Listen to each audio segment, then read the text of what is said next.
Olá, pessoal! Vamos então dar início à nossa aula de protozoários da disciplina de parasitologia animal e doenças parasitárias.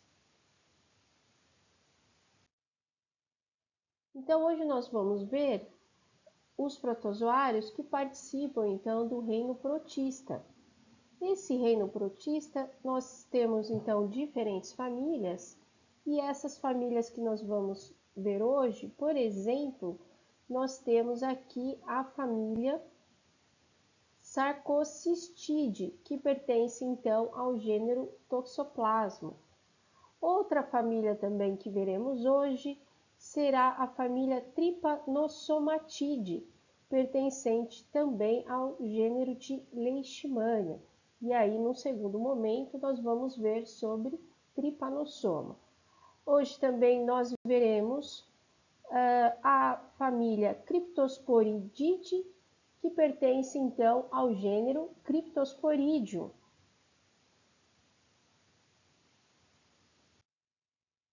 Então, nós vamos começar com a classe Sporozoacida, que pertence então a esses parasitas que vão fazer uma reprodução assexuada e uma reprodução sexuada.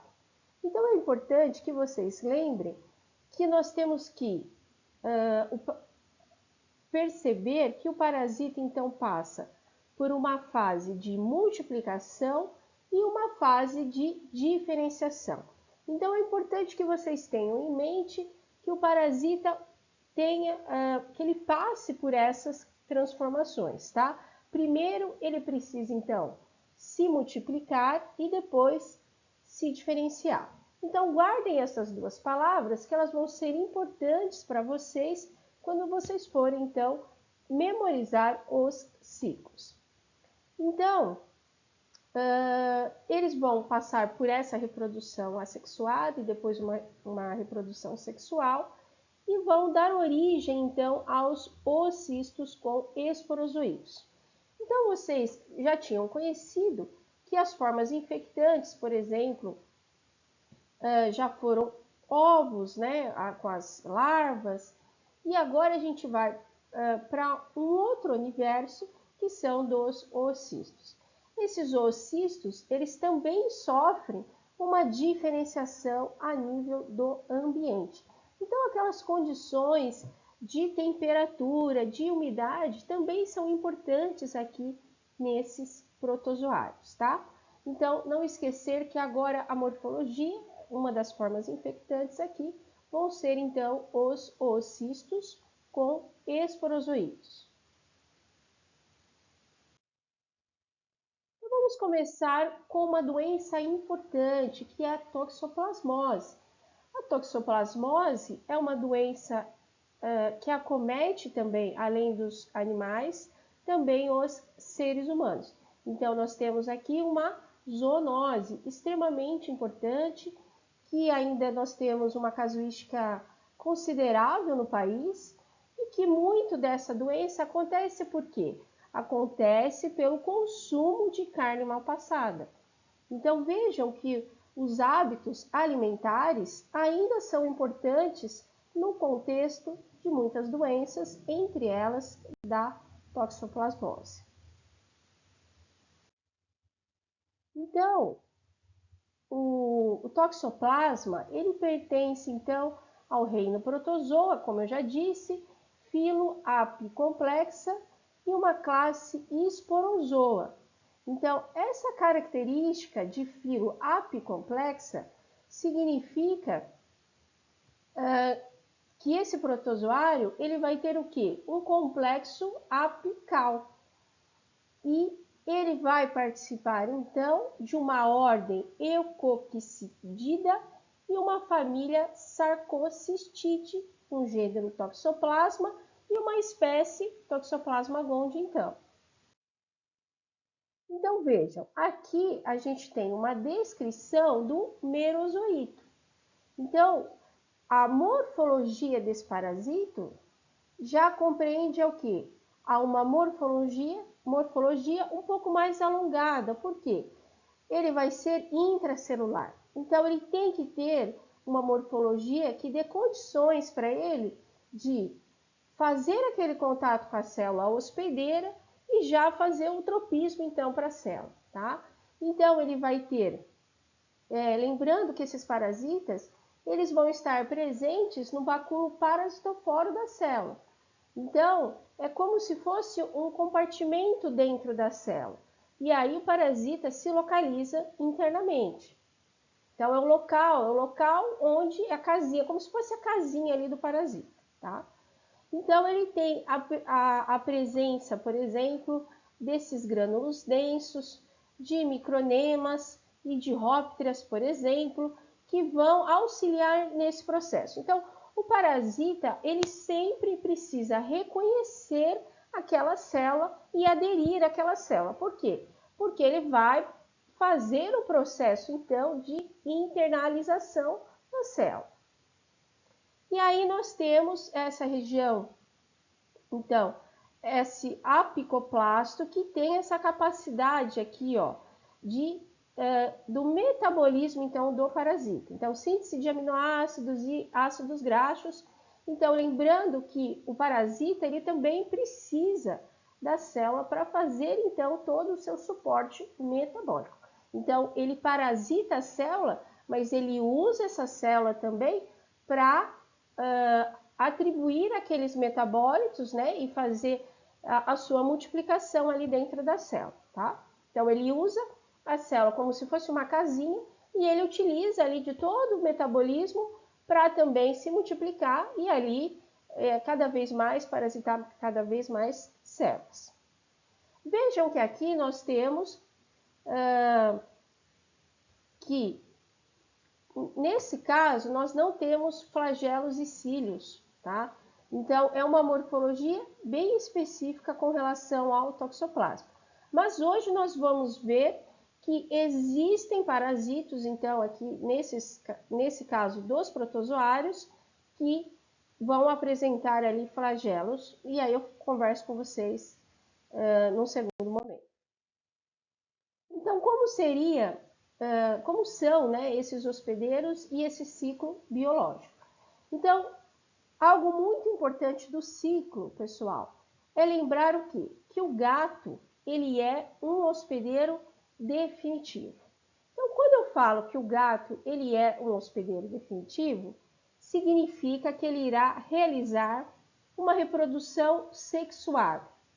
Então, somente o gato tem essa capacidade. Então, por isso que o felino, ele tem esse papel centralizador no ciclo, porque o gato faz essa reprodução sexuada. E ele vai fazer essa reprodução sexuada no próprio intestino, tá? Então, lembre, o gato vai fazer essa reprodução sexuada e é o único hospedeiro que tem essa capacidade, tá? Então, ele é o hospedeiro definitivo.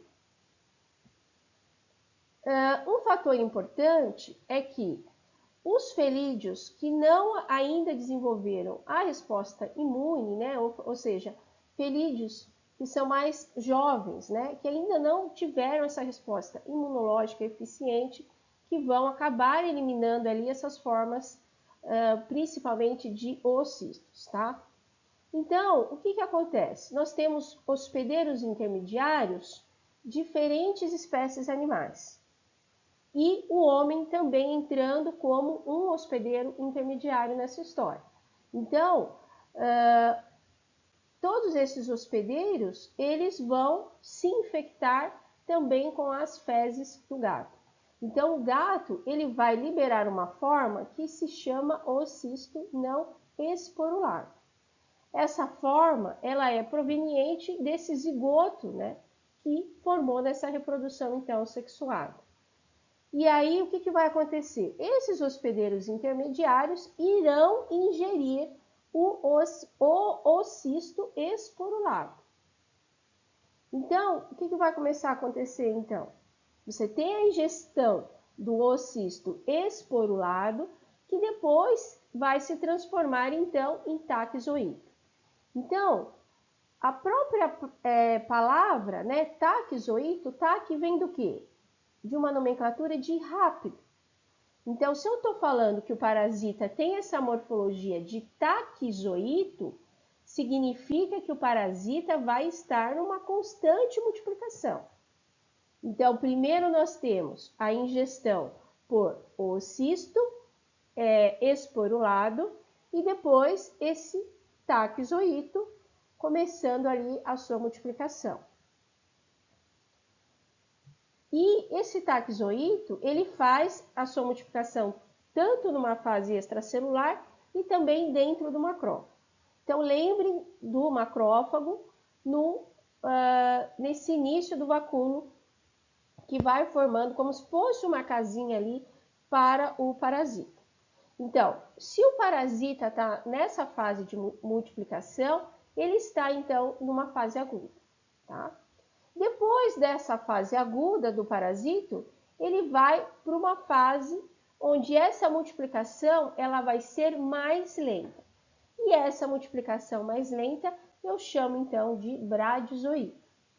E essa morfologia de bradizoíto também se forma em tecido muscular e é numa fase, então, mais crônica, tá?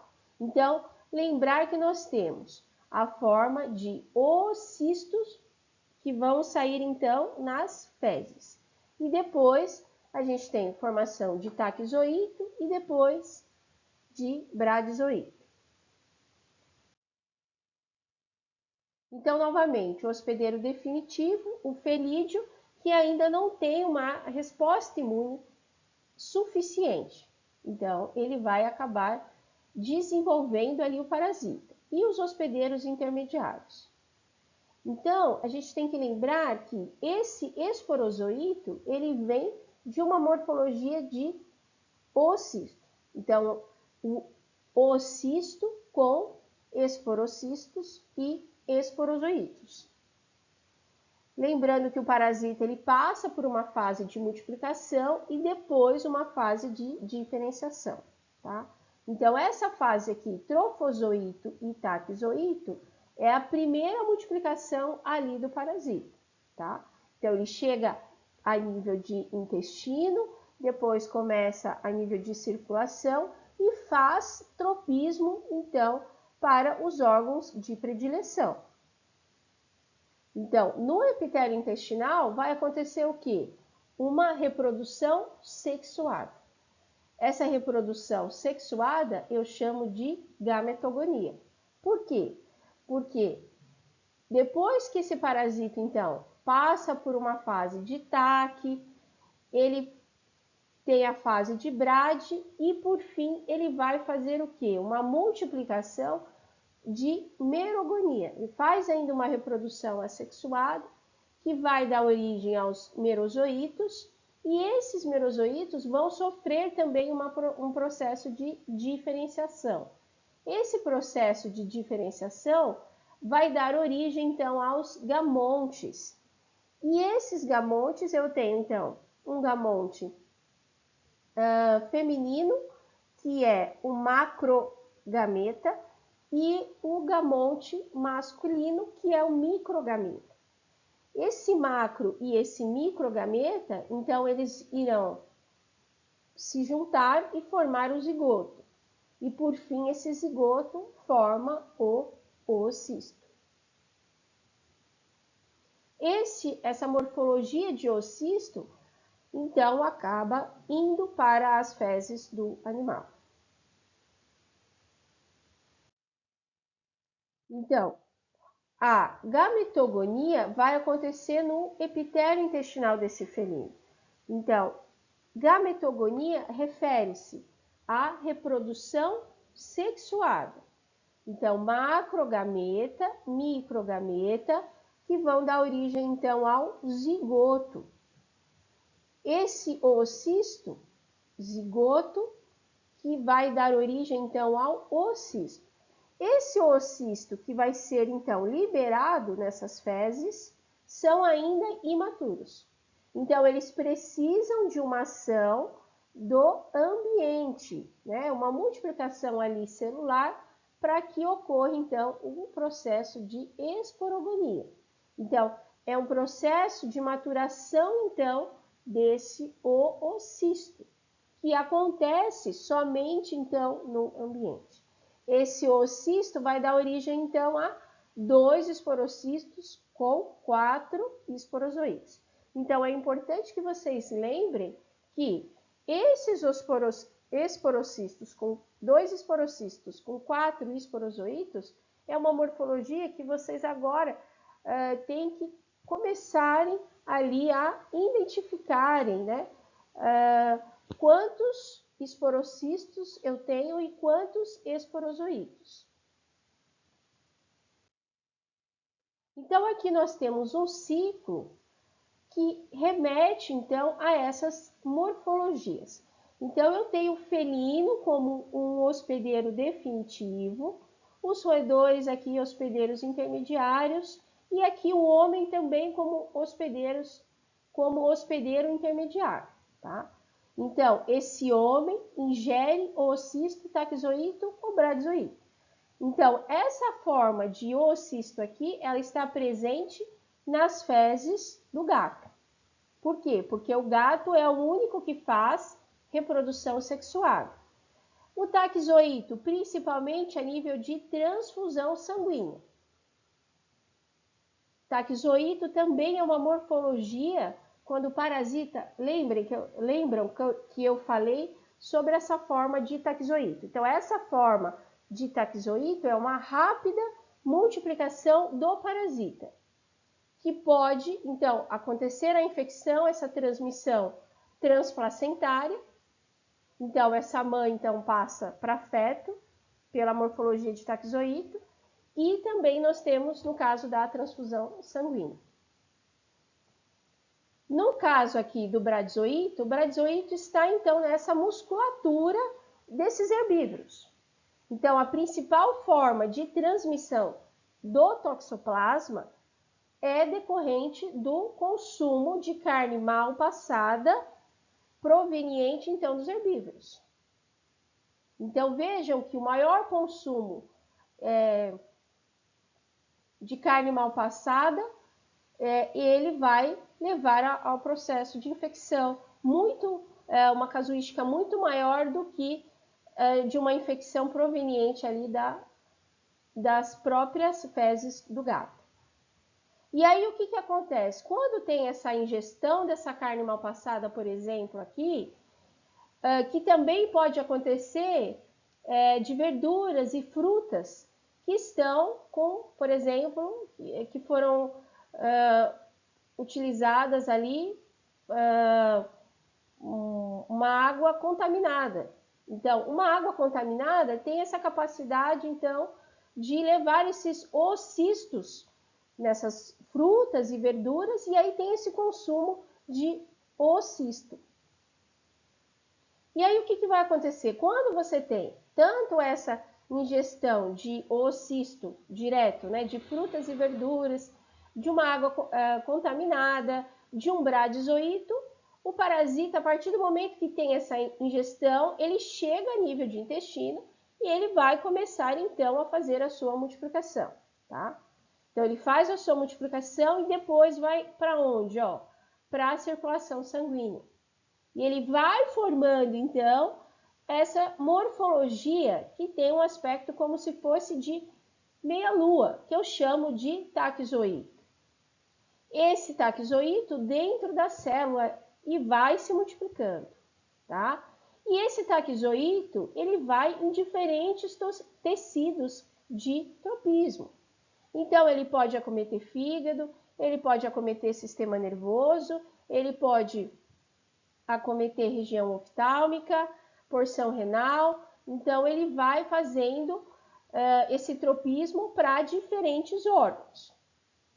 Então, nós temos que lembrar quais são as morfologias infectantes, então, do toxoplasma.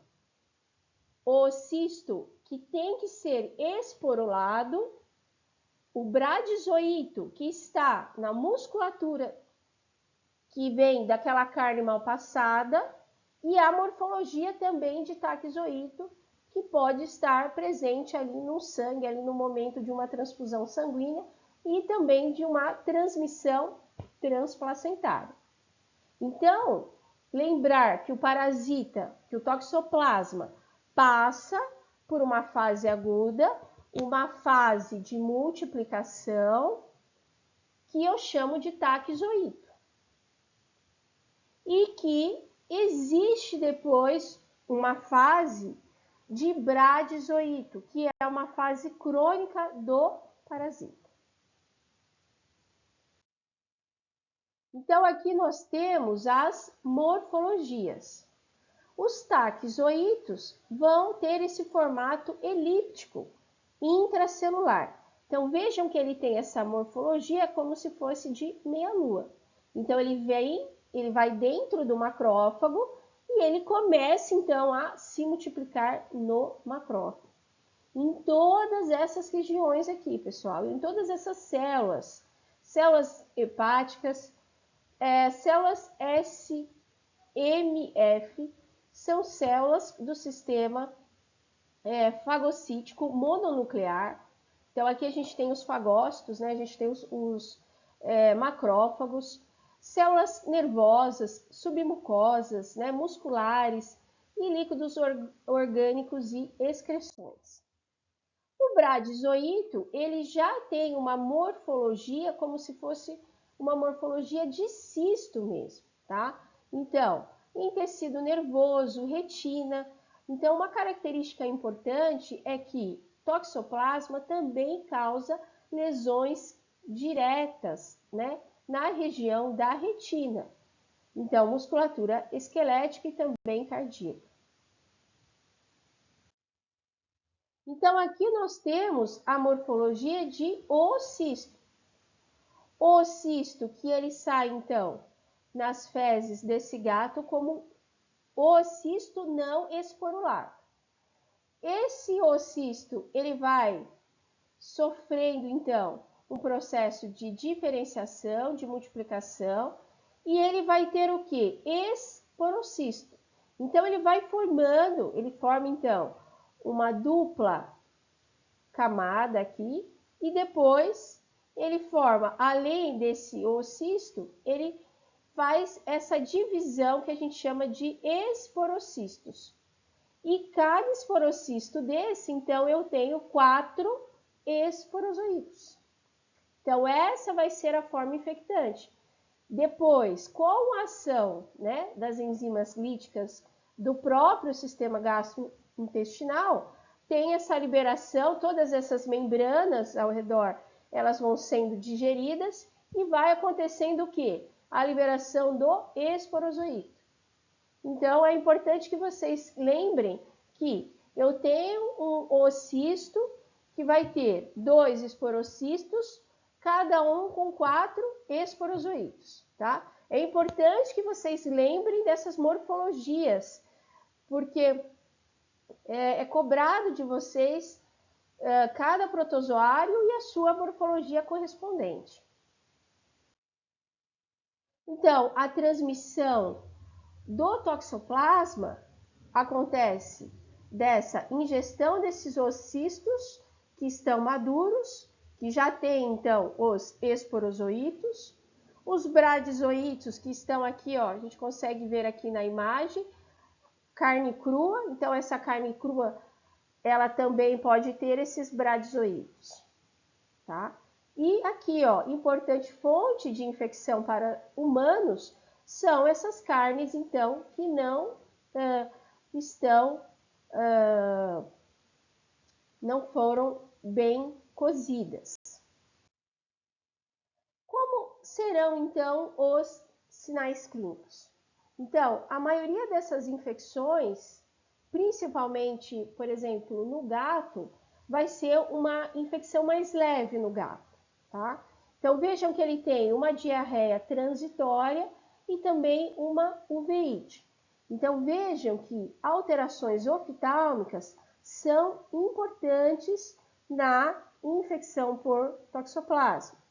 E os hospedeiros intermediários, que são os herbívoros, eles podem ter sinais clínicos também como prostração, anorexia, febre, secreção ocular. Então, vejam que essa sintomatologia para a região oftálmica também é muito importante, tá?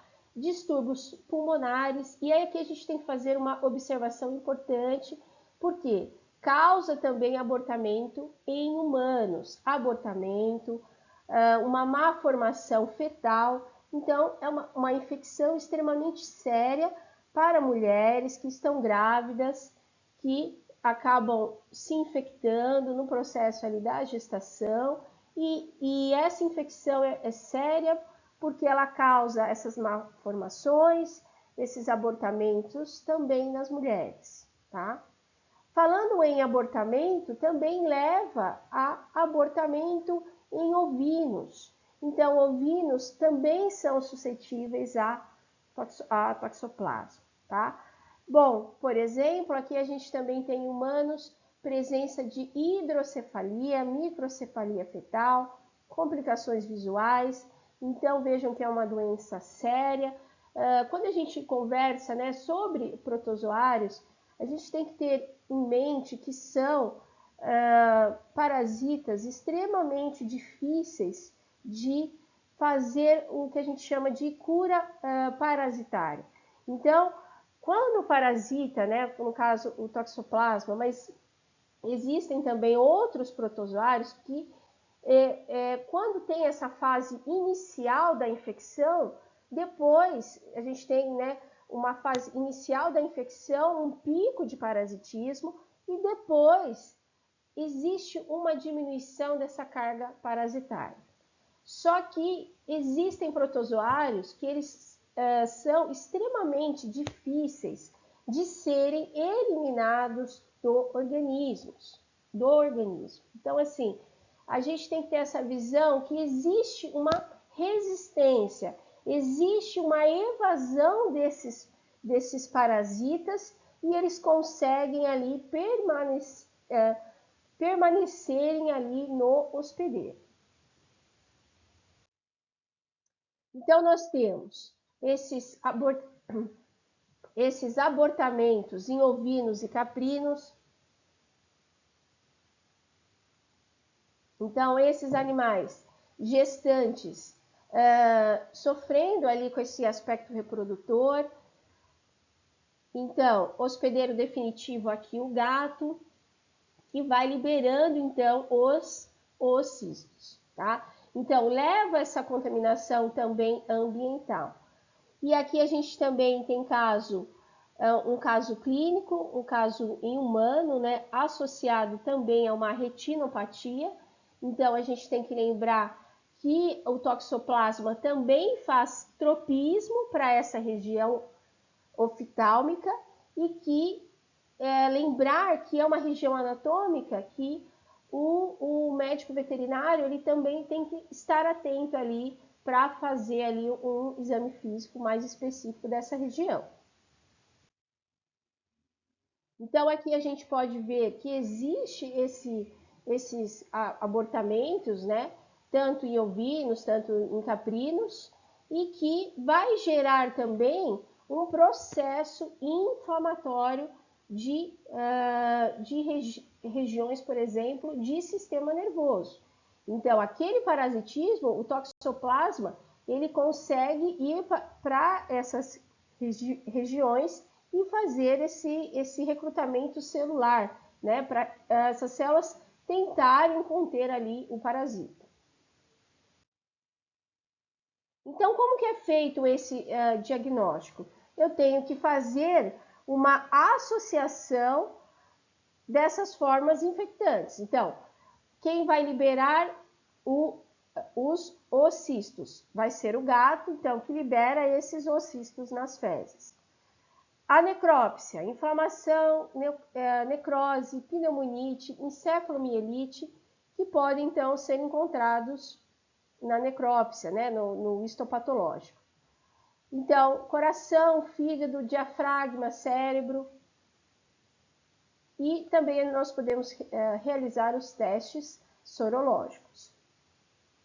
Então, aqui também dosagem de anticorpos.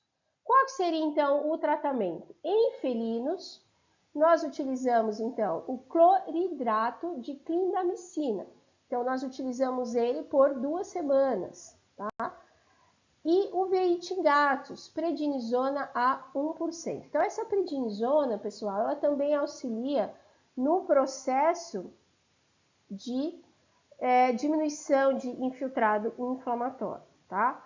Então, o restante dos medicamentos, por exemplo, a gente tem sulfadiazina, pirimetamina, vão ter ações, então, numa ação antiprotozoária, tá? Cistos em carne, como que a gente, então, como nós podemos tratar essa carne, né? Temperaturas acima de 70 graus também já inativo, tá? Uma medicação autorizada, então, em gestantes, nós temos a espiramicina. Tratamento, então, para ovinos, alguns medicamentos aqui, nós temos rofamicina, tetraciclina e dihidrotriazina. Sulfonamida e pirimetamina também causam a morte de taquizoídeos. Vejam só, então, esses fármacos causam essa morte de taquizoídeos, que são essas formas que estão em constante, então, multiplicação, tá? Então, eu tenho antibiótico e antiprotozoário. A gente tem uma vacina que é a Toxovax 1, mas é uma vacina que está presente na Europa, tá? E não no Brasil, tá? Que tem já uma ação de evitar, então, essa transmissão congênita. Então, como nós devemos... quais seriam as ações de controle para o toxoplasma, né? Então, tomar muito cuidado com relação à areia. Então, a areia do gato, utilizar luvas, utilizar uma máscara naquele momento. Se tem uma gestante, mesmo que o gato já passou por aquela fase mais crítica, né? Um gato com uma idade maior, né? Já tem um sistema imunológico mais desenvolvido, mas mesmo nesse momento, tomar um certo cuidado ali naquela manipulação ali daquela caixa ali de areia, tá? Higiene, então, higiene das mãos, principalmente quem faz essa manipulação, quem faz esse controle direto, quem trabalha com jardinagem, manter esse controle também com artrópodes, que também podem ser ali vetores, né, desses oocistos, e também não dar carne crua aos felinos. Então, tomar esse cuidado por causa que nessa carne crua eu tenho também a formação ali de bradizoído. Importante também com relação ao controle, né, de leite de cabra, por exemplo, não pasteurizado. Então, um leite que não teve esse controle ali, também pode acontecer desse leite estar contaminado, tá? Então, tomar bastante cuidado também com esses produtos de origem láctea aí, que também podem estar contaminados. Vamos então para a nossa próxima doença, que é a giardíase. Aqui no caso, nós temos a giardia, que é um outro protozoário, e no caso da giardia, ela também tem uma casuística alta. Por quê? Porque essa doença acontece muito de uma água, por exemplo, que está contaminada, e aí seres humanos também se infectam, os animais também se infectam. E existe uma casuística alta de animais infectados com giardia.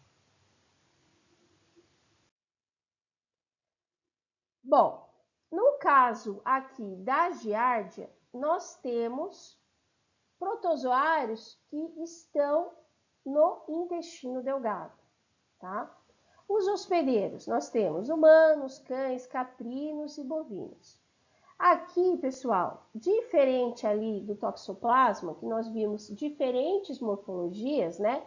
Então, no toxoplasma nós vimos morfologias de ocisto, de taquizoíto, de bradizoíto. Aqui nós temos apenas duas morfologias para Giardia. A Giardia, então, ela vai ter uma forma infectante, que é o cisto. Então, quando eu tenho uma amostra de fezes, eu tenho a presença, então, desse cisto tetranucleado, tá? Então, essa é a morfologia que eu encontro nas fezes, tá? Esse vai ser, então, o cisto tetranucleado. E depois dessa ingestão de cisto, nós temos a formação desse trofozoíto. Então, não sei se vocês lembram da primeira fase ali da doença do toxoplasma, né? Que eu falei de taquizoíto. Taquizoíto vem dessa multiplicação do parasita. Trofozoíto também refere-se a essa multiplicação do parasita. Então, esse trofozoíto, ele é encontrado no intestino delgado, tá? E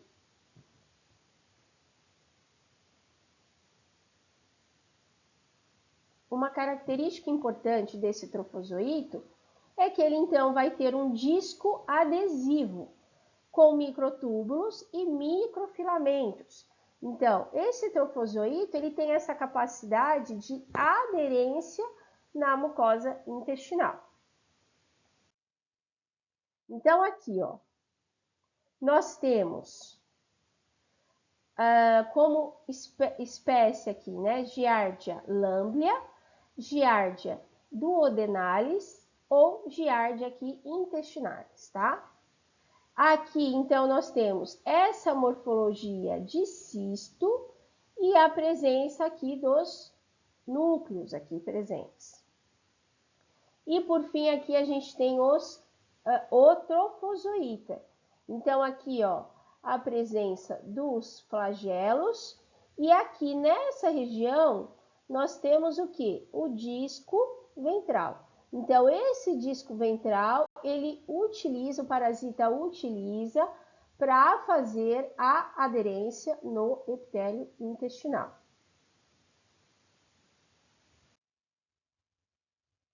Então, nós temos aqui, como ciclo biológico, simplesmente nós temos a formação, então, desse cisto e depois a diferenciação para o trofozoíto, tá? E aí, nós temos como sinais clínicos a presença, então, de diarreia.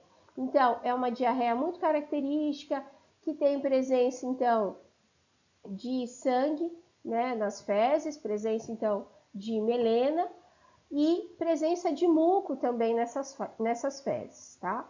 Então, é um animal que ele vai ter diarreia, ele vai ter uma desidratação e se esse animal for um animal mais jovem, ele pode também ter uma doença mais grave, né? Vir a óbito. Então, nós temos, ele faz tanto a liberação do cisto, a ingestão dele e já uma transformação, então, para uma morfologia de trofozoíto, tá? E, por fim, esse trofozoíto fazendo novamente a formação dos cistos, tá? Então, aqui a gente tem uma diarreia, presença de sangue, presença de muco, que é muito característica, é um sinal clínico muito característico da infecção por Giardia. Então, aqui nós temos também a presença do cisto.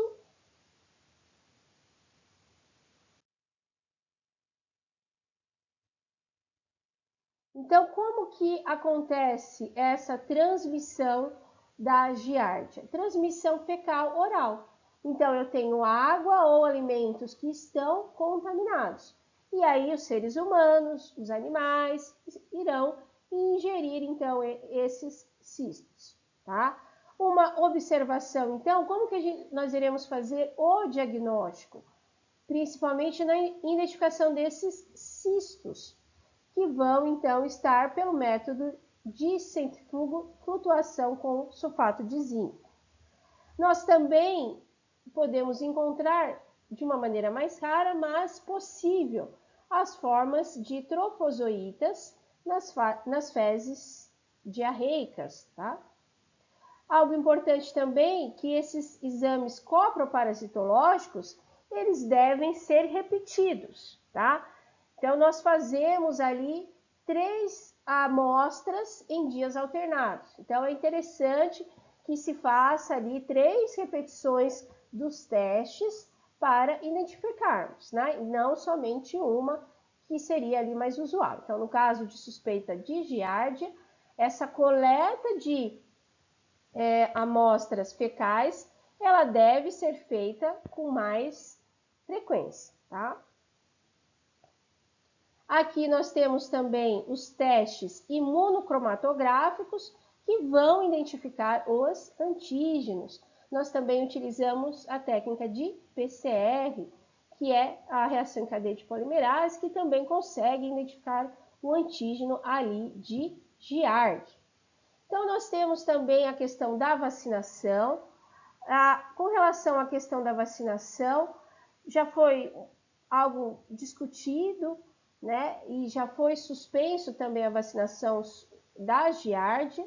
Então, alguns locais ainda fazem, mas existe uma diminuição ali da eficácia desse tipo de vacina, tá? Então, por isso que não é tão recomendado, tá? E, na verdade, suspenso ali nos últimos anos. Então, como nós fazemos o controle? Manter a limpeza do ambiente, lavar bem esses alimentos e somente utilizar, né, sempre beber somente água filtrada, tá, pessoal? Então, sempre que você estiver em algum local, estiver ali uma água de origem duvidosa, não faça esse consumo, ferva essa água, não beba água diretamente, água que não foi filtrada das torneiras, enfim, porque essas águas elas são muito contaminadas e essas infecções que acontecem de uma maneira corriqueira vêm também dessa falta de controle eficiente, tá? Então cuidem, observem sempre quando vocês estão em locais ali onde não se sabe ali a procedência dessa água, tá? Cistos também são resistentes a cloro. Aqui nós temos o tratamento, então, o tratamento principalmente feito com metronidazol e sulfadimetoxina. Então, é uma associação de fármacos, né, que são eficazes, então, para a eliminação da giardia. Então, nós podemos fazer esse protocolo durante 5 dias. Vejam que a dose de cães ela é maior, né? Do gatos a gente já tem uma dose mais reduzida e a gente faz BID, né? BID a cada, então, 12 horas.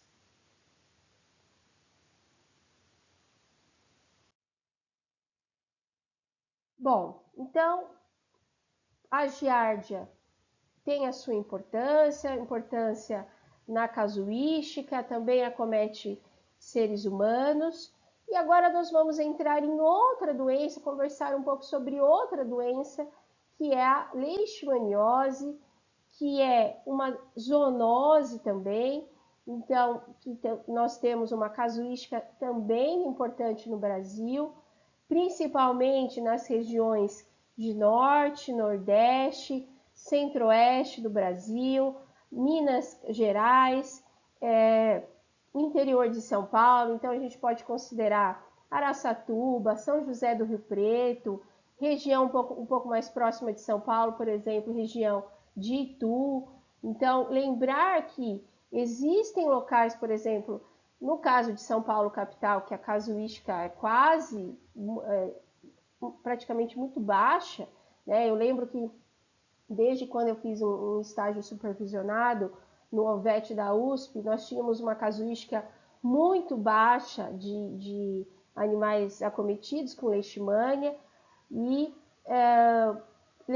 leishmania foi um parasito que eu estudei ao longo dos anos, tanto na pós-graduação, mas que o que me levou a estudar a leishmania foi que eu me formei em Campo Grande, no Mato Grosso do Sul, e Campo Grande é uma cidade endêmica para a leishmania. Então, nós tínhamos muitos casos, né? Então, mais ou menos ali a partir de 2008, 2009, 2010, época também que eu fiz a residência, eram anos que o animal era positivo para a leishmania, né? O CCZ, tanto a prefeitura fazia os testes sorológicos, e esses animais, uma vez positivos, eles tinham que passar, então, eles deveriam ser eutanasiados. Então, foram anos difíceis, porque quando a gente trabalha em uma região que é endêmica para determinada doença, para determinado patógeno, né, para determinado parasita, é uma situação extremamente difícil. Porque esses animais, eles têm três diferentes categorias, tá? Esses animais, eles podem ser assintomáticos, ou seja, eles não apresentam sinais clínicos. Esses animais, eles podem ser sintomáticos, então eles vão apresentar vários sinais clínicos. E esses animais também podem ser, então, oligossintomáticos, ou seja, eles vão apresentar poucos sinais clínicos. Mas muitos desses animais, então, que eles davam sorologia positiva, eles tinham poucos sinais clínicos, muitos também eram assintomáticos, tá? Então, existia também naquela época, e até hoje, o diagnóstico da leishmania é complexo. Enquanto nós estamos numa região endêmica, talvez um pouco mais facilitador, mas em regiões onde tem casos esporádicos, porque ela acomete órgãos viscerais, mas também alterações de pele, por exemplo. Então, realmente, o clínico, para identificar a leishmania, ele precisa realmente ter esse conhecimento um pouco mais amplo. Então, nós temos aqui hospedeiros e ciclo biológico, tá? Vou começar, então, falando sobre a leishmaniose tegumentar americana e espécies de leishmania que causam, então, uma leishmaniose cutânea. Então, nós temos Leishmania viana brasiliensis, que causa lesões mais ulceradas em pele, tá? E também, tanto em animais, em seres humanos, e nós temos também a Leishmania amazonensis, que também é um tipo de leishmania, uma espécie, né, de leishmania, que causa um quadro clínico cutâneo, tá? Mas mais com aspectos nodulares, tá? Por exemplo, nós tivemos um gato em Campo Grande, que esse gato, ele tinha um nódulo em face. Ele tinha um nódulo em face e o gato era cometido por Leishmania amazonensis. No caso dos seres humanos, eles podem ter lesões nodulares em todo o corpo, tá? Então, brasilienses são lesões ulceradas. Amazonenses, então, brasilienses, lesões cutâneas ulceradas, e amazonenses, Leishmania amazonensis, lesões cutâneas nodulares, tá? Depois vocês procurem essas imagens, né, sobre essas diferenças aí de lesões. O meu foco principalmente é para a Leishmania infantum chagas, que é a espécie que causa leishmaniose visceral. Essa leishmaniose visceral também acomete, então, tanto humanos, mas também animais. E uma característica muito importante da infecção por leishmania, da maneira de transmissão da leishmania, é que existem os reservatórios silvestres. Então, por exemplo, lá em Campo Grande, nós temos a capital, né? Então, toda uma área urbana, e nós temos também uma área de reserva ao redor da cidade.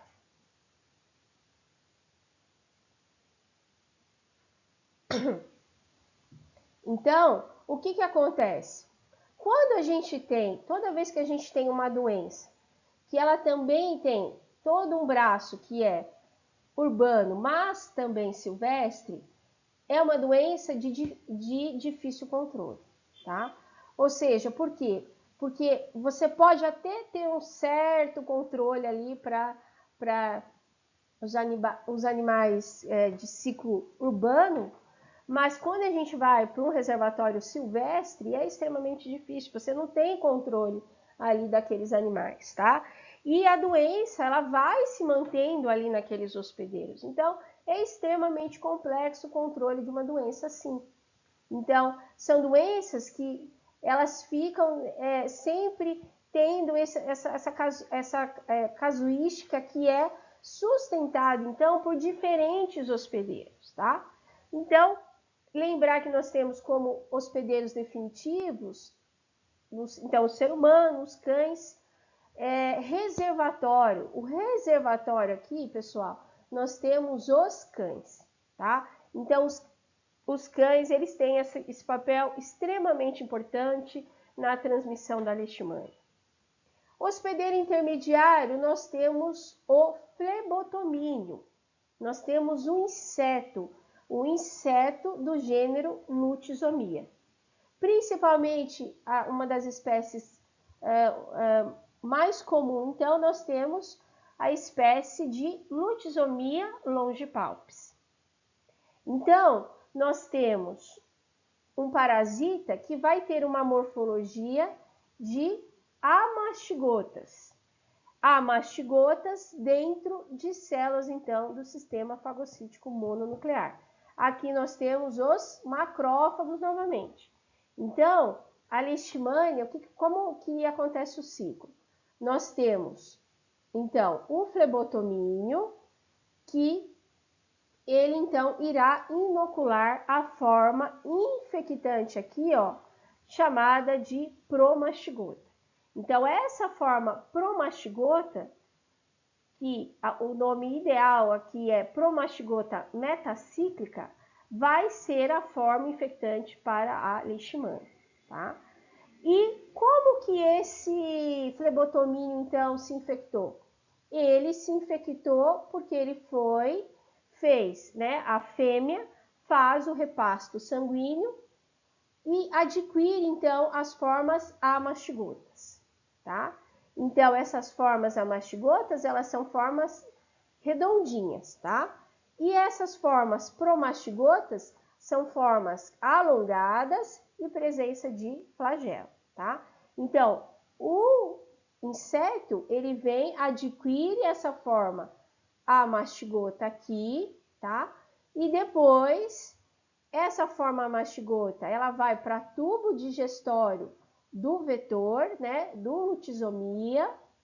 Depois, ela vai sofrendo as suas multiplicações e vai passando, então, para diferentes porções desse tubo digestório e, por fim, ele vai fazer a inoculação, né? Você tem a diferenciação para a promastigota, ganhando essa forma alongada, presença de flagelo. Existe também uma diferença com relação a essas multiplicações sucessivas, né? Essa divisão binária que a promastigota vai fazendo, diferença de tamanho de flagelo, e aí depois tem a formação da promastigota metacíclica.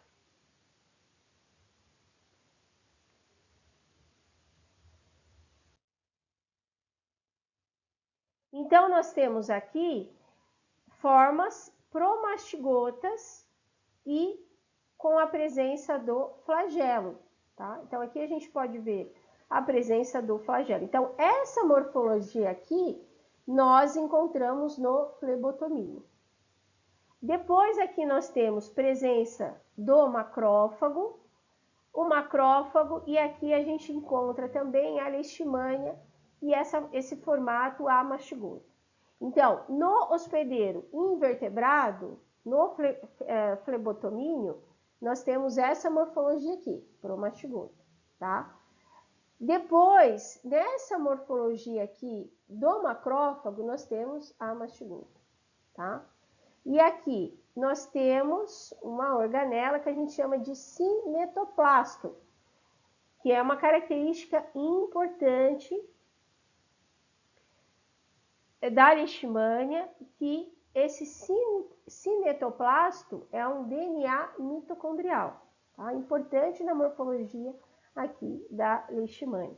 E aqui novamente, então aqui a gente tem uma morfologia de promastigota aqui, e aqui também o cinetoplasto, tá? Então lembrar que esse cinetoplasto é um DNA mitocondrial. Então, nós temos que lembrar essa característica com o ambiente, tá? Então, o ambiente, eu preciso desse vetor. Eu preciso, então, desse flebotomínio. Então, a transmissão da leishmania para diferentes hospedeiros, ela precisa do inseto, tá? Precisa do lutisomia. Então, se um cão entrar em contato com outro cão por saliva, mordedura, enfim, a infecção não vai acontecer. Então, é uma doença que precisa de um vetor. E o vetor vai ser, então, lutisomia aqui. Então, o animal infectado. Então, por mais que eu tenha, por exemplo, no caso da leishmania infantum chagas, eu tenho um parasita que faz tropismo para órgãos, né? Faz tropismo para medula, para baço, para fígado, mas a leishmania também faz um parasitismo para a pele. Então, esses animais, eles também têm áreas também de alopecia, principalmente nas regiões de proeminências ósseas, tá? Então, aqui a gente pode verificar que esse animal, ele já está bem mais magro, uma alteração de pelagem, mas por que o cão também é reservatório? Porque essa leishmania, ela vai a nível de pele. Então, quando ela também está a nível de pele, o flebótomo vem e adquire essa forma mastigota. E no flebótomo, lá no trato digestório dele, vai ter essa diferenciação dessa mastigota para a promastigota, tá? Então, é importante lembrarmos também sobre isso, que quem tem essa função é o flebotomínio. Então, lembrar desse ambiente. Por quê? Por que é uma doença extremamente importante? Porque eu tenho ali um vetor naquele local. Então, vamos supor que nesse ambiente aqui, eu tenho esses dois animais que estão infectados. Na minha época, em 2010, por exemplo, onde nós tínhamos que fazer eutanásia desses animais positivos, se eu fizesse a eutanásia desses animais aqui e o inseto aqui ainda nesse ambiente presente, ele ia infectar. Se depois eu, enfim, adotasse outros animais iriam se infectar nesse ambiente. Por quê? Porque não resolve a eutanásia. Porque o vetor está ali presente. Então, era uma discussão com muita força dentro da medicina veterinária. Então, foi uma realidade muito difícil. E essa realidade, ela só foi ser modificada a partir de 2016, quando começou uma autorização pelo MAPA de, ok, podemos tratar os animais positivos.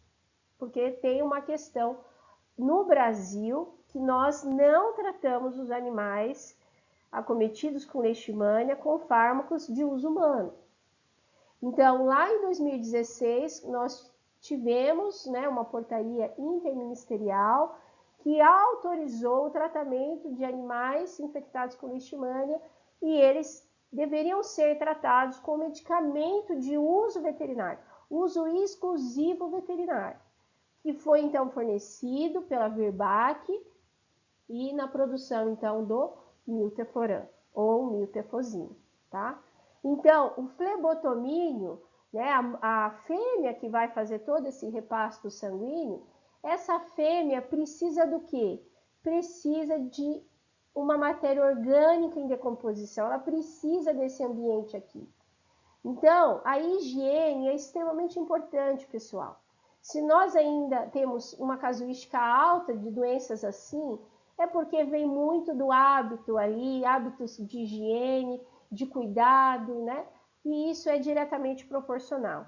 Quando não tem o cuidado desse ambiente, a gente tem regiões também com temperaturas mais altas, o flebotomínio também tem um aspecto importante de fazer esse repasto sanguíneo em horas mais tardias do dia, então, por exemplo, final da tarde, né, que é um horário também que muitos tutores saem, né, para passearem ali com os seus cães. Então, é um período ali, finalzinho da tarde, que o flebotomínio, a fêmea ali gosta de passear ali naquele momento do dia.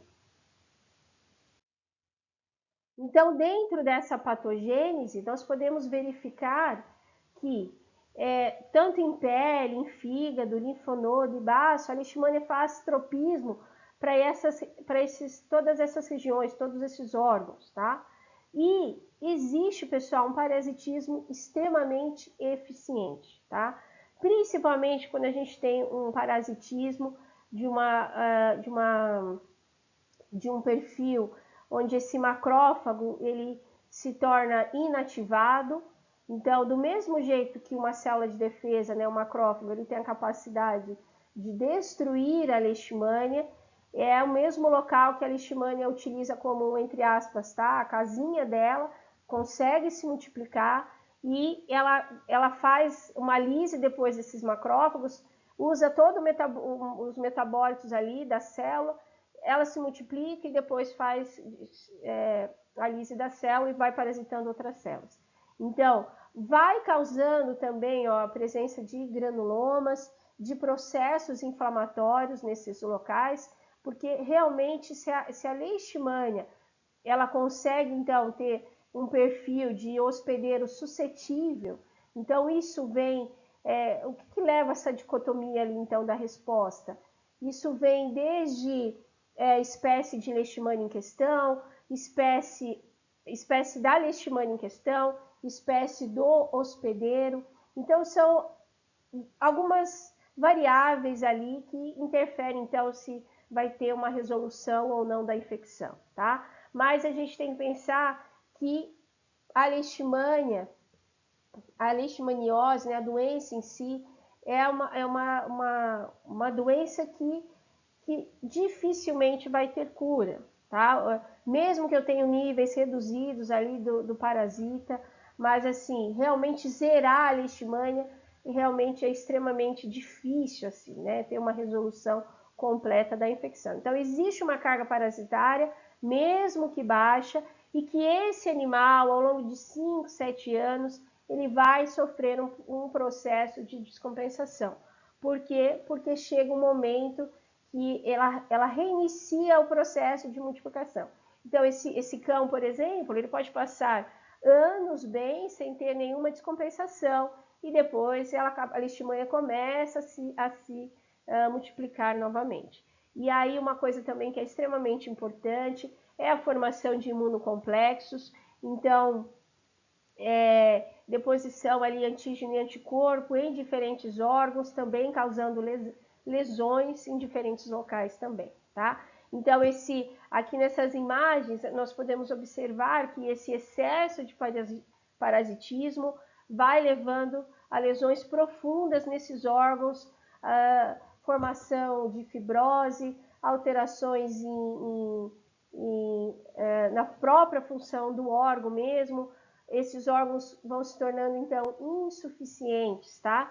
Levando então uma descompensação também, tá?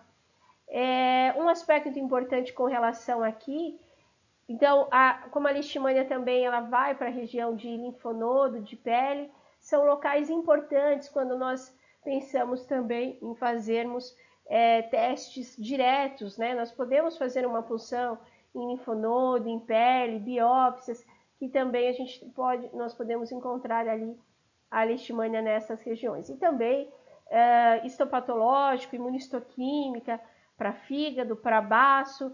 Eu também já consegui encontrar leishmania numa situação bem específica, também numa punção de baço, por exemplo. Então, existem condições realmente que a carga parasitária ela é baixa, e aí esse diagnóstico, mesmo em regiões endêmicas, ele também não é um diagnóstico tão fácil assim.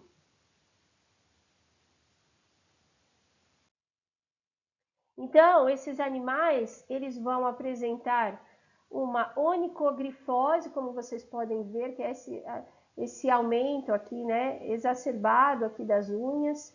Ele, então, vai apresentar uma alopecia, epistaxe. Então, uma característica muito importante, ó, essa alopecia circular na região dos olhos. Então, era muito característico. Nós víamos muito onicogrifose, a epistaxe.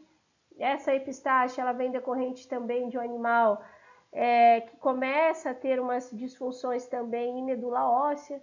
Então, se a leishmania gosta do macrófago, né, por que não parasitar também a fábrica das células, a medula óssea? Então, a leishmania também vai causar ali um quadro de anemia, um quadro de trombocitopenia, e essa trombocitopenia leva a esse quadro de epistaxe também nesses animais, tá?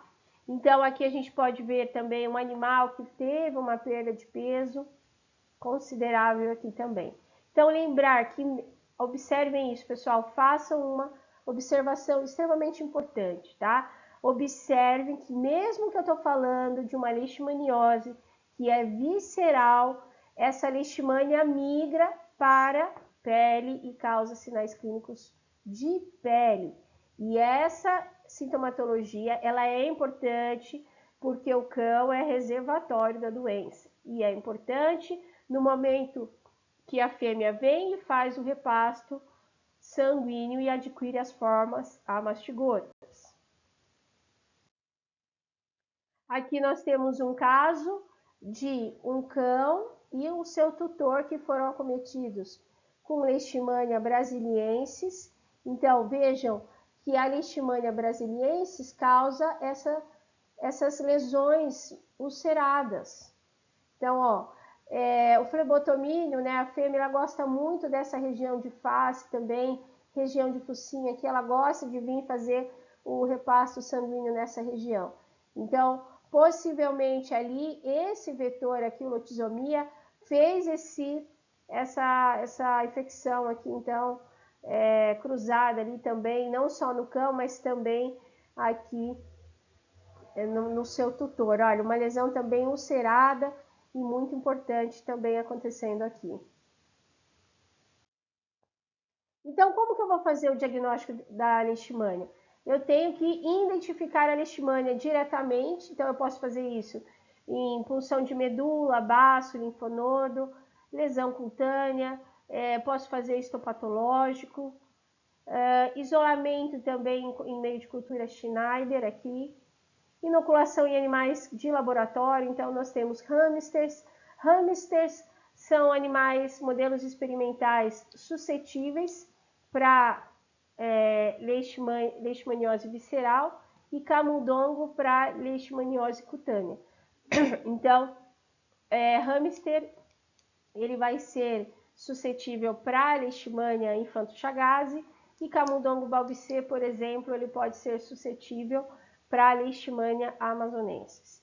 Então, nós podemos identificar essa leishmania por cortes histológicos em biópsia, tá? Então, imunohistoquímica, histopatológico e também PCR para identificar de diferentes tecidos e amostras.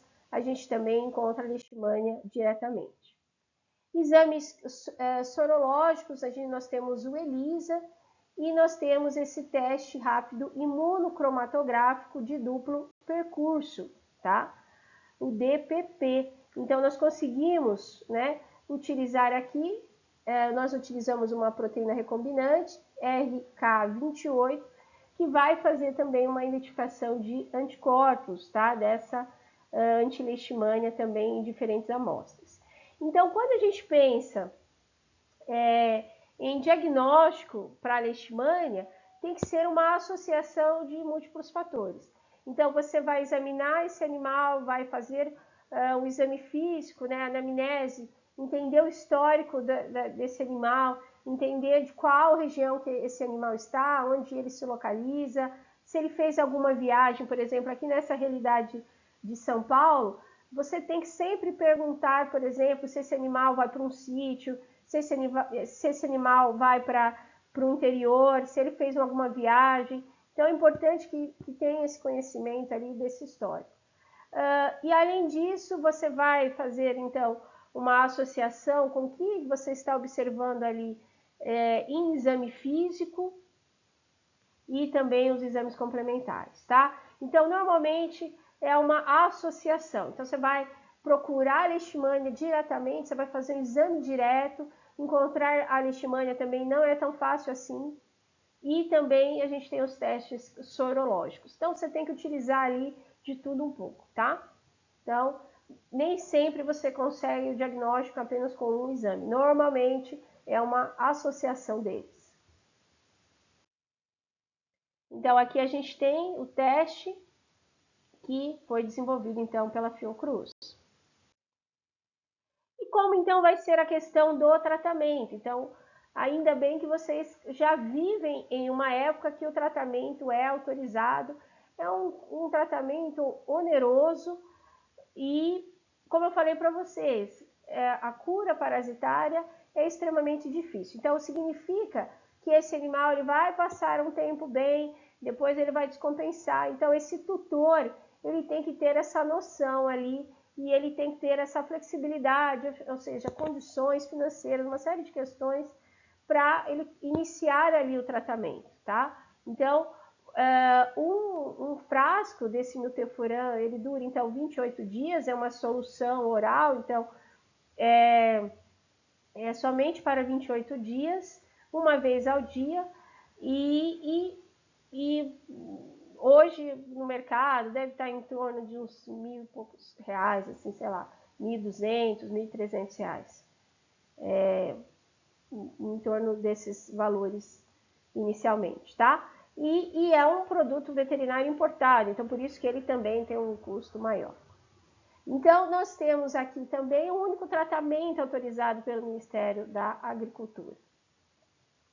Então, lembrar, e esse tutor, ele tem que ter essa consciência, né? Esse tutor, ele tem que ter essa consciência que não é uma doença que ele vai ali fazer um tratamento de medicação ali, uma medicação específica, e depois de um mês esse animal vai estar 100%, tá?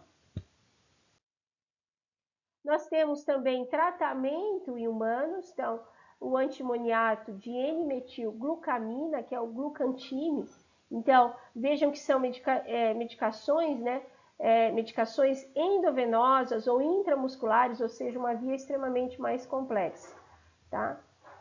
E a gente também tem o estilogluconato sódico, que é o pentostan. Então, são fármacos com vias de administração um pouco mais complexas. Então, tratamento e controle. Então, se eu sei que a leishmaniose, né, a leishmania vai ser transmitida por um vetor, eu tenho que lembrar que eu tenho que impedir que esse vetor, que essa fêmea faça esse repasto sanguíneo. Então, eu tenho que usar fármacos, medicamentos que vão impedir esse repasto sanguíneo. Então, nós temos aqui permetrina e deltametrina, aqui as coleiras, né? Nós tínhamos uma indicação quando eu trabalhava em área endêmica, que, por exemplo, se eu tenho uma coleira dessa, né, Excalibur, que ela dura 6 meses, você vai deixar no animal em torno ali de 4 meses, tá? Sempre reduzindo o tempo, não deixa o tempo limite ali da ação do fármaco, porque essa janela pode ter ali um repasto sanguíneo nesse tempo de eficácia ali da coleira, tá? Então, a gente tem vacina Leishtek, que foi suspensa em 2023. Então, já foi utilizada a vacina, mas, enfim, como acontece também na questão da vacina contra a giardia, vacinas obtidas a partir de protozoários, pessoal, elas apresentam também uma diminuição da eficácia. Então, são vacinas assim que realmente elas acabam tendo esse vai e vem assim são indicadas, depois são suspensas. Então é sempre interessante estar ali atualizado com o que está ali acontecendo com esse universo ali das vacinas, porque realmente essas mudanças acontecem e nós temos que estar ali atualizados.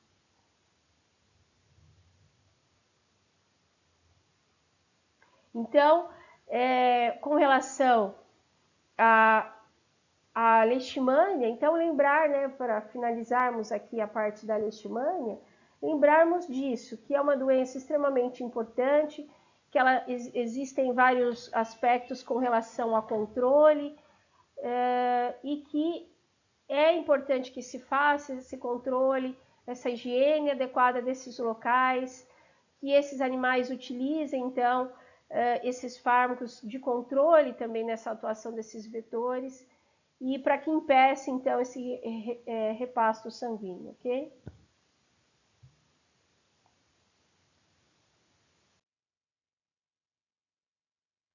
Bom, então, agora nós vamos conversar um pouquinho sobre cistoisosporíase, outro protozoário, então. Então, nós temos o gênero Cistoisospora, Cistoisospora canis e diferentes espécies. Então, nós temos Cistoisospora canis, Cistoisospora felix, Cistoisospora rivolta e Cistoisospora belli, que acomete também os humanos, tá? Então, Cistoisospora, que também tinha um nome comum aqui, ó, de isóspora. Hospedeiros definitivos aqui, cães, gatos, suínos e humanos. E também entram os hospedeiros intermediários, porque o cistoisospora, ele também pode formar um cisto. E esse cisto formado, então, em diferentes tecidos, eles também podem ser ingeridos e aí podem também trazer a infecção, tá? Então, aqui nós temos no cistoisospora 2 esporocistos. Então, eu tenho um oocisto, tá? O oocisto, a mesma coisa que nós conversamos lá anteriormente, tá? Com relação ao toxoplasma. Então, aqui é a mesma coisa, aquela mesma morfologia. Que eu tenho que ter o oocisto, tá? Esse oocisto, ele vai ser esporulado, então, no ambiente e vai ter a presença de 2 esporocistos com 4 esporozoítos cada. Então, aqui nós temos forma infectante, vão ser os oocistos, tá? Então, o hospedeiro definitivo aqui, ó, ele vai fazer o quê? O hospedeiro definitivo vem e faz essa liberação desse oocisto, tá? Esse oocisto vai ser esporulado. Um outro segundo hospedeiro, ele vem e ingere ali o oocisto esporulado. Quando ele faz isso, vai ter a ingestão e esse esporozoíta aqui chega então na parede do intestino. E aí, o que que acontece? O parasita, ele precisa ir para a circulação sanguínea ou linfática. Ele vai para a circulação e depois faz tropismo aqui, ó, para linfonodos mesentéricos e também fígado. Então, o cistoesóspora, ele também gosta de ficar naquela casinha que eu falei para vocês, que é a casinha dentro da célula, tá? Que casinha é essa? É o vacúolo parasitóforo. Então, por que que ele fica dentro dessa casinha? Porque ele usa todo o metabolismo ali da célula, tá? Então, quando ele faz essa formação nesse vacúolo parasitóforo ali, no linfonodo mesentérico e fígado, tá? Ele vai formar esse cisto monozoico aqui, que a gente chama de hipinozoído, tá? Então, essa infecção também pode acontecer, essa transmissão, por causa de ingestão aqui dessas vísceras aqui, e aí acaba o animal se infectando, tá? Aqui a gente também tem hospedeiro paratênico, hospedeiros paratênicos, os ratos e camundongos. Então, como funciona aqui o ciclo, né, do cistoesóspora? Então, primeira coisa, né? Então, sempre, pessoal, que vocês forem estudar um protozoário, lembrar dessa morfologia aqui, ó, de ocisto. Então, o ocisto, que tem 2 esporocistos, cada um, então, ó, com 4 esporozoídos, tá? Depois, então, isso já em ingestão desse ocisto esporulado. Nessa ingestão desse ocisto esporulado, né, já no epitélio intestinal, eu já tenho já a liberação dos esporozoídos, que é essa forminha aqui, então, mais alongada. Depois, a gente tem a formação dos merontes, tá? Então, aqui eu tenho a formação dos merontes com os merozoítos. Então, ele sofre uma multiplicação aqui, tá? E depois, eu tenho a diferenciação. Lembra que eu falei para vocês? Existem 2 palavras para vocês memorizarem ciclos de protozoários. É lembrar multiplicação e diferenciação. Então, o parasita sempre vai passar por esse processo. Ele passa por um processo de multiplicação e um processo de diferenciação, tá?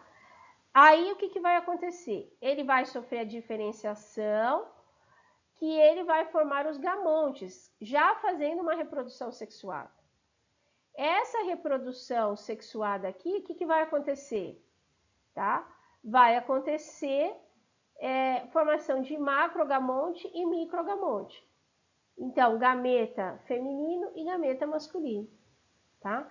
E por fim, a gente tem a formação de zigoto e formação de oocistos.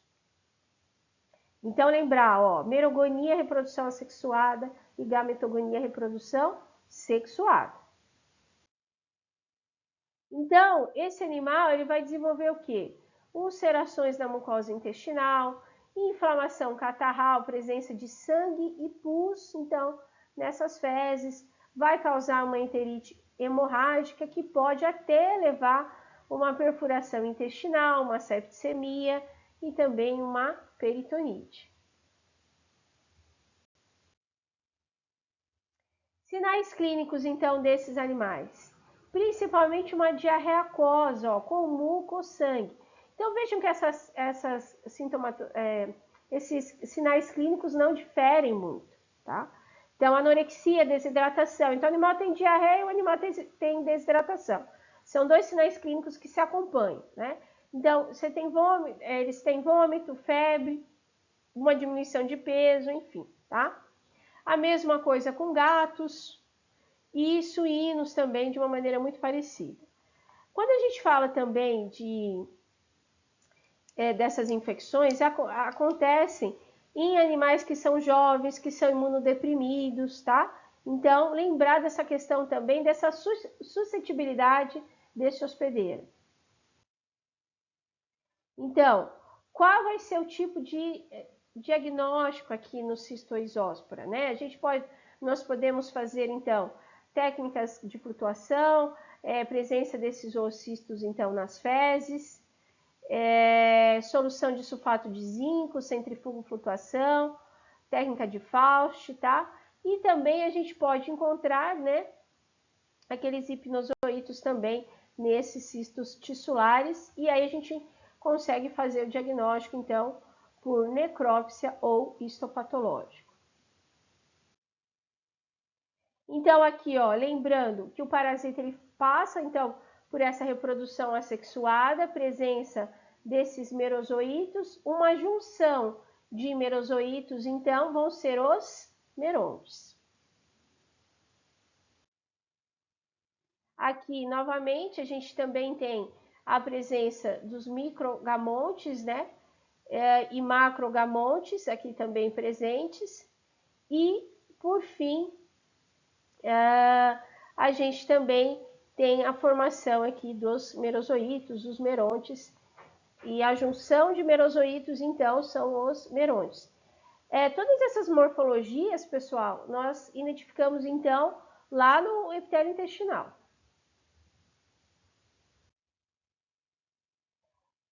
Então, quais seriam os fármacos aqui? Nós temos trimetoprima, nós utilizamos aqui uma dose aqui de 50 mg em cães durante 5 dias, também sulfonamida em cães e gatos, que podem então ser CID ou BID, né? Então uma vez ou 2 vezes ao dia. E aqui nós temos alguns nomes comerciais, como Afectrin, Trisulfin, que são fármacos ali utilizados para controle. Bom, outro aspecto com relação a tratamento, nós também temos a fluidoterapia. Então, a fluidoterapia ela é importante, né, para corrigir a acidose metabólica e aí as questões com relação à diarreia, né, excessiva que esse animal tem. Probióticos, então lembrar que esse animal também deve receber uma reposição dessa microbiota intestinal, tá? Como que a gente, então, nós fazemos esse controle? Então, mesma coisa, né? Higiene, uma boa alimentação e evitar a presença de cães e gatos, principalmente dessas criações de suínos e também de coelhos, tá? Porque também pode ter essa ingestão desses cistos e esses animais se infectarem, tá? Então, evitar, então, que esses animais façam a caça ali, né? Comam ali essas carnes, essas vísceras, fígado, enfim, que podem estar ali com esses cistos, tá?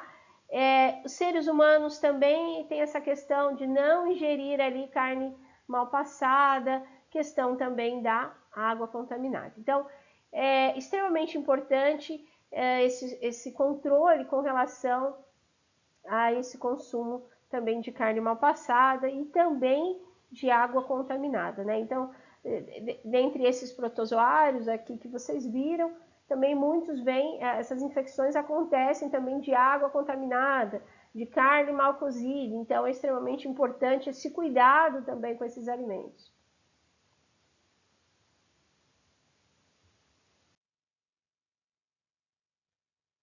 Bom, então agora nós vamos conversar um pouco sobre criptosporidiose.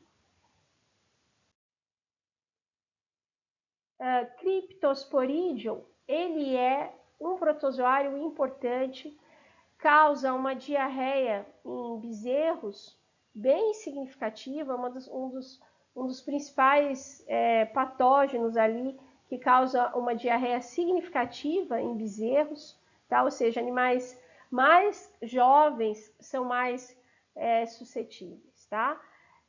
Mesma coisa, nós temos uma transmissão fecal oral, aqui esse ciclo também vai ser muito parecido com cistoisóspora, ingestão de oocistos, né? Então, oocistos que estão em água, alimentos contaminados. Aqui a gente tem que fazer um adendo que além de infecção de sistema gastrointestinal, a gente também tem acometimento de sistema respiratório, Cryptosporidium parvo, então em bovinos, em bezerros, bem importante, Cryptosporidium felix em gatos, Cryptosporidium canis e Cryptosporidium meleagrides, que vai ser responsável então pela infecção em aves, tá? Aqui, pessoal, façam uma observação. porque o criptosporídeo, ele aqui não vai ter esporocistos. Então, nós vimos anteriormente esporocistos, oocistos com esporocistos, mas aqui os oocistos, eles vão ter apenas 4 esporozoítos, tá? Então, façam essa observação. Aqui, somente oocistos com 4 esporozoítos, tá? Hospedeiros, então, em aves, mamíferos, répteis e anfíbios. Então, aqui é um ciclo monoxeno, ou seja, a gente tem apenas um hospedeiro, tá? Então, trato digestório do hospedeiro, liberação desses esporozoítos, então, no duodeno e lá na casinha que eu falei para vocês. Como se chama essa casinha? Vacúolo parasitóforo. Sempre, ó, reprodução assexuada, merogonia, que vai ter a presença, então, desses merontes com os merozoítos, tá? E a diferenciação que eu falei para vocês, que é macrogametas e microgametas, que irão formar o zigoto e, por fim, nós temos a presença do oocisto. Aqui até coloquei um asterisco, lembrar que esse oocisto, então, vai ter apenas 4 esporozoítos.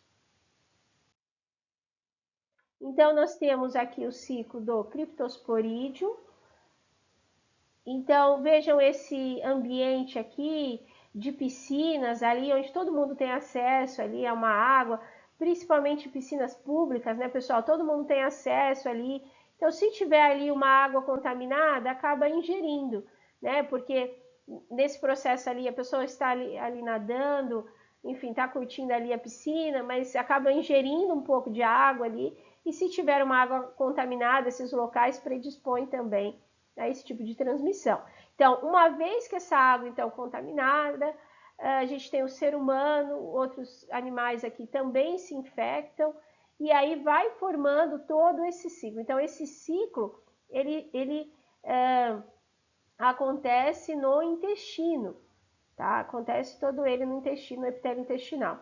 Então, começando ali, né, pela ingestão desses oocistos, esses oocistos, então, vão liberar os esporozoítos. Esses esporozoítos, eles vão se multiplicando, vão formando os trofozoítos.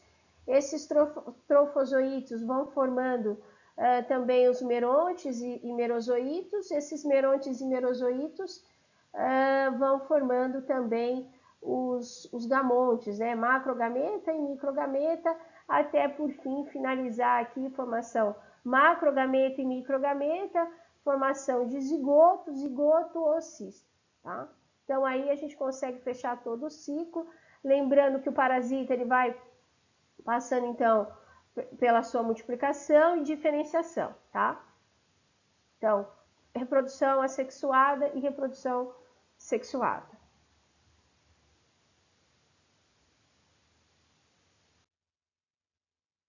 Então, aqui lembrar da morfologia. Então, a gente tem um oocisto esporulado com 4 esporozoídos.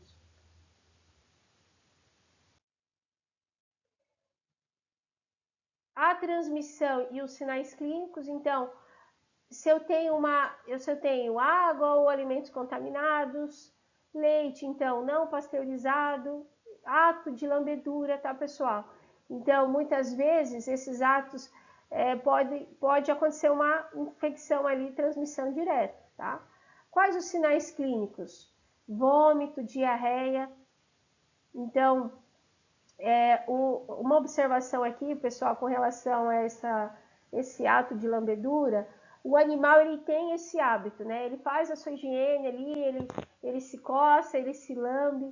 Então, existem relatos de infecção também. Às vezes, tutor que tem o hábito de, sei lá, dar um beijo ali no animal e tal. Então, se esse animal às vezes também tem ali a presença desses oocistos, né? Então, pode acontecer também esse tipo de ingestão.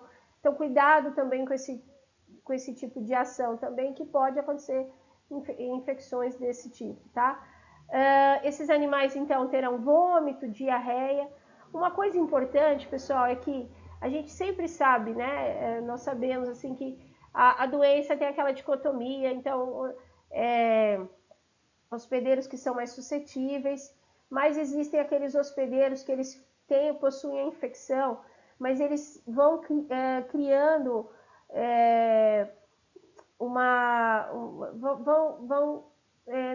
não vão apresentando os sinais clínicos, tá? E esses hospedeiros que eles têm a infecção, né? Eles têm o parasita, mas eles não são sintomáticos, eles são extremamente importantes. Por quê? Porque eles mantêm essa contaminação ambiental. Então, esse hospedeiro que é assintomático, ele mantém o parasita no ambiente. E é importante ele manter esse parasita no ambiente, porque vai chegar um momento que aquele parasita irá encontrar o quê? Um hospedeiro suscetível, tá? Então, um animal sintomático, ele é importante para identificarmos, então, aquele patógeno, a doença em si. Mas, quando a gente tem um animal, uma outra ponta, um animal que também é assintomático, esse animal também é importante. Por quê? Porque ele vai transmitir aquele parasita, aquele patógeno naquele ambiente. Então, em humanos irão ter, então, uma dor abdominal ou diarreia. Então, como nós fazemos o diagnóstico, então? Presença de ocistos de Cryptosporidium, coloração de Ziehl-Neelsen, tá? Eu vou mostrar imagens para vocês. Então, nós podemos encontrar, então, fluidos como suco gástrico, aspirado pulmonar, escarros, nós também encontramos os cistos, tá? Imunodiagnóstico, imunofluorescência, então, direta ou indireta, teste de ELISA e também a reação em cadeia de polimerase, nós também identificamos parasita, então, de uma maneira direta ou indireta, né? Dependendo do teste.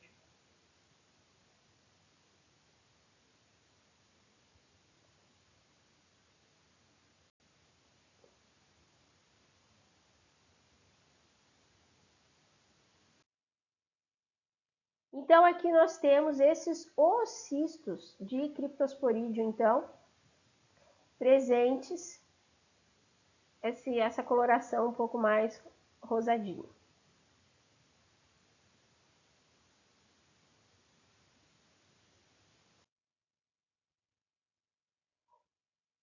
O tratamento, então, azitromicina, paramomicina, ó. Então, dependendo do fármaco, então, azitromicina nós temos 21 dias, paramomicina 5 dias e também o uso de probiótico.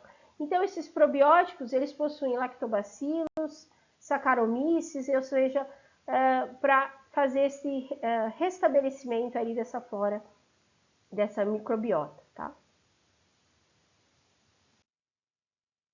Então, nós vimos hoje que muitas dessas infecções também acontecem dessa água contaminada. Então, é extremamente importante, pessoal, ver ali a origem dessa água, cuidado ali com parques, piscinas, tá?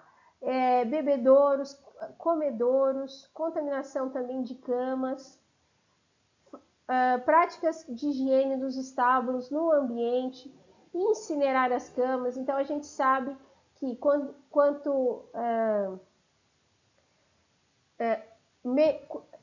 melhor o manejo, quanto melhor for o manejo, melhor a gente faz o controle de todas essas doenças ali e parasitas também, tá? Então, também são sensíveis à remoção do solo, incineração, formola 10%, também aquecimento aqui a 56 graus.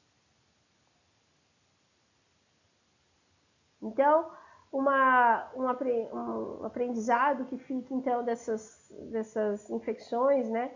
É a importância com relação ao consumo da água, tá, pessoal? Então, é extremamente importante esse consumo dessa água e essa água tem que ser tratada, tá, pessoal?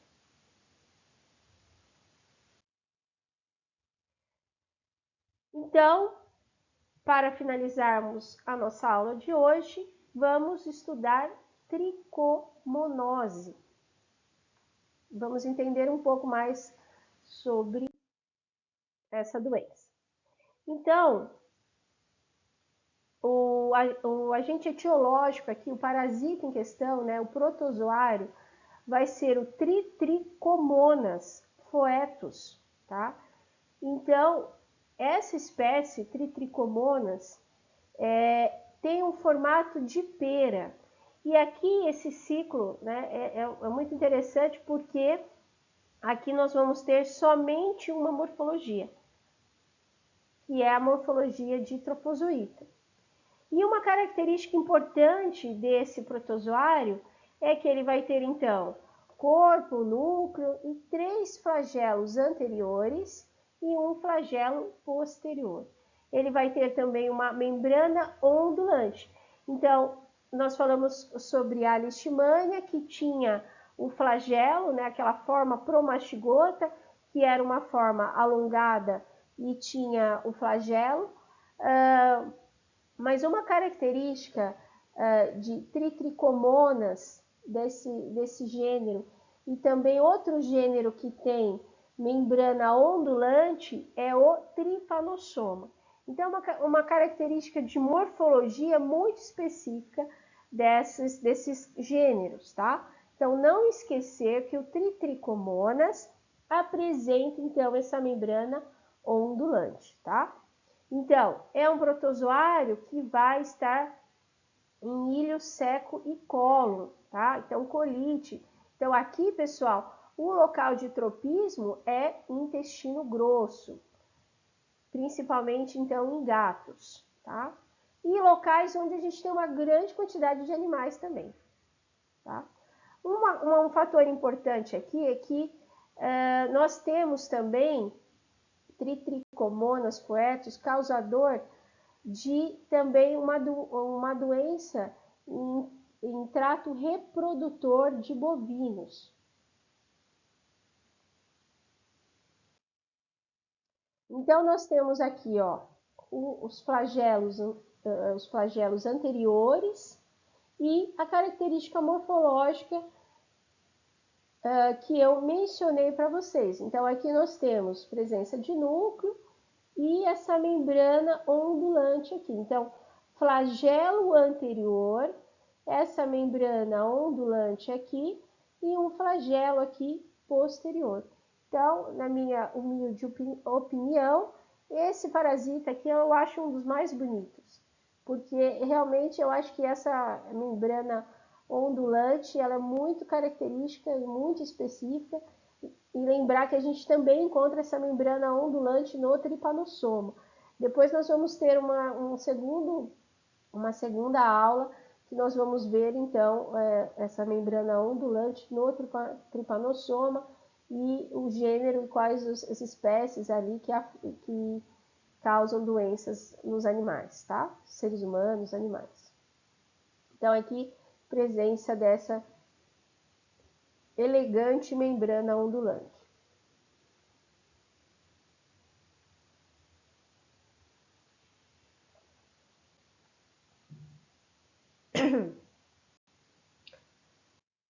Bom, então, essa colite, né, então o parasita ele faz tropismo para a região do intestino grosso. Essa colite linfoplasmocitária e neutrofílica, o que significa isso, pessoal? Isso é um infiltrado de células. Então, quando o parasita está causando aquela lesão direta no intestino grosso, ele está levando ao quê? Ele está levando o infiltrado de células naquele local. Tá? Recruta células. As células vão fazer o quê? O controle daquele parasita, da lesão ali naquele local, tá? Que vão levar, então, perda dessas células caliciformes, hipertrofia, aumento do tamanho das células, hiperplasia, aumento da quantidade das células, né? Por que tem esse aumento da célula, aumento da quantidade de células? Porque o tecido, quando ele está sofrendo esse dano, ele está se modificando, tá, pessoal? Então, ele está se modificando tanto por causa da lesão em si, mas ele também está tentando fazer um processo de reparação tecidual, de compensação ali, tá? Então, são mecanismos diretos ali naquele tecido. E aí aquele animal, ele vai ter o quê? Como sinais clínicos, essas fezes também, hematoquesia, tá? Então, lembrar que hematoquesia tem a ver com sangue, né? Sangue vivo referente a intestino grosso, ou seja, a porção mais final de intestino, de sistema gastrointestinal, né? Nós falamos em outro momento também de melena, associada a sangue digerido, também a intestino delgado. Então, tenesmo e urgência para defecar. Então, esse animal ele fica com essa sensação sempre de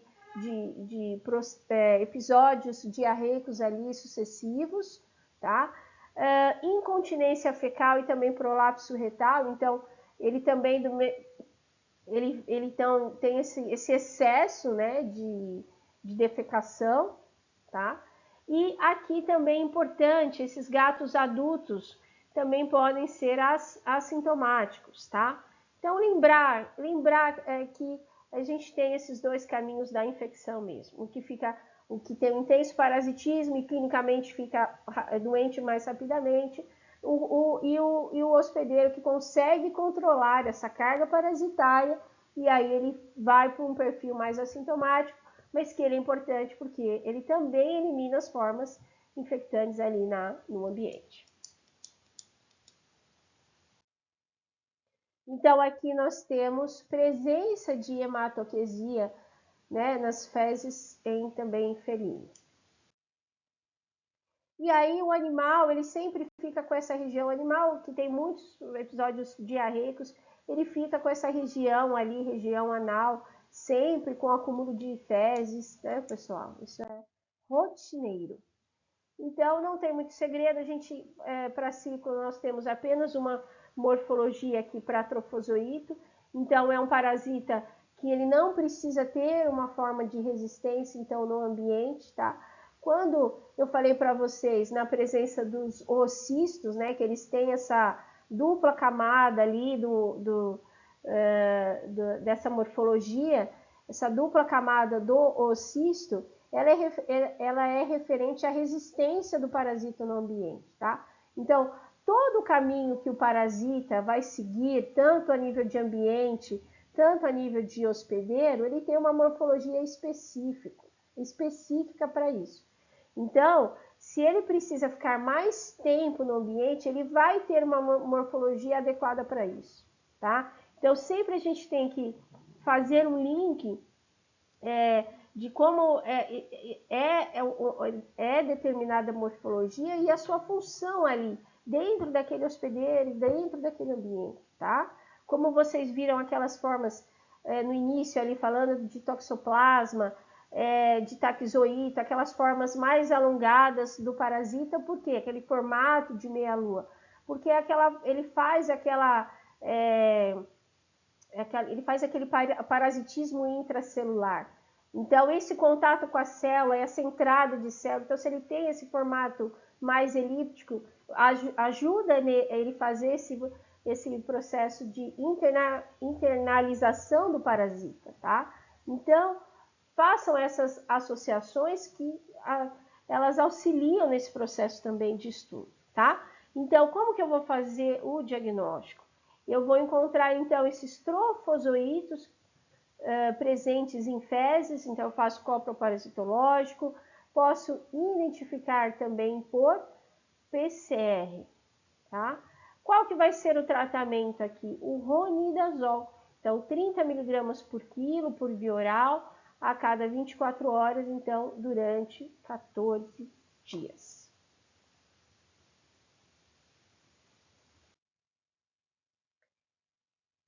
Então, é importante, como que nós vamos realizar, então, esse controle? Mesma coisa, né? A gente muda o parasita, mas essas ações de controle, elas são repetitivas.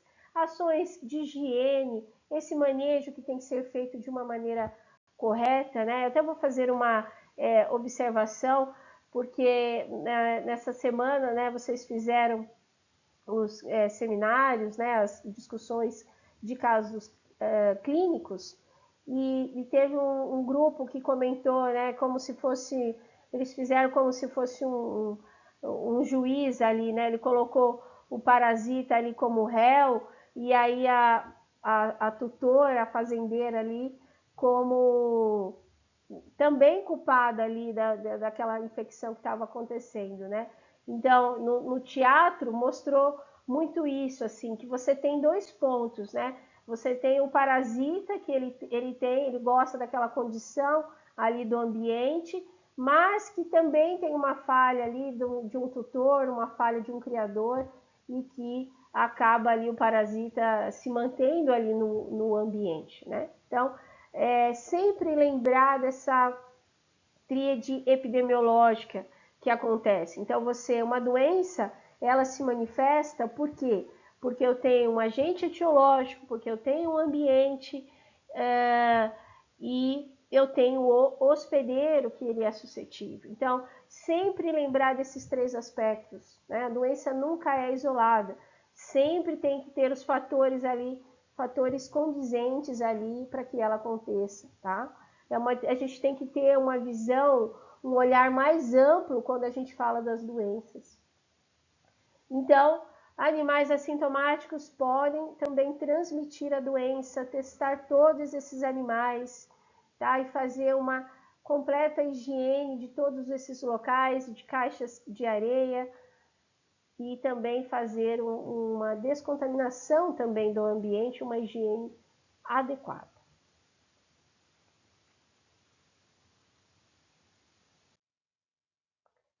Bom, pessoal, então é isso. A nossa primeira aula de protozoários, ela está encerrada. Então, depois estou aberta aí para vocês tirarem as dúvidas. São ciclos que são um pouco mais complexos. Então, vejam a aula com calma, mais de uma vez, e depois nós vamos tirando, então, todas as dúvidas em sala. Tá? Muito obrigada, então, pela presença de todos e até a próxima aula. Até mais.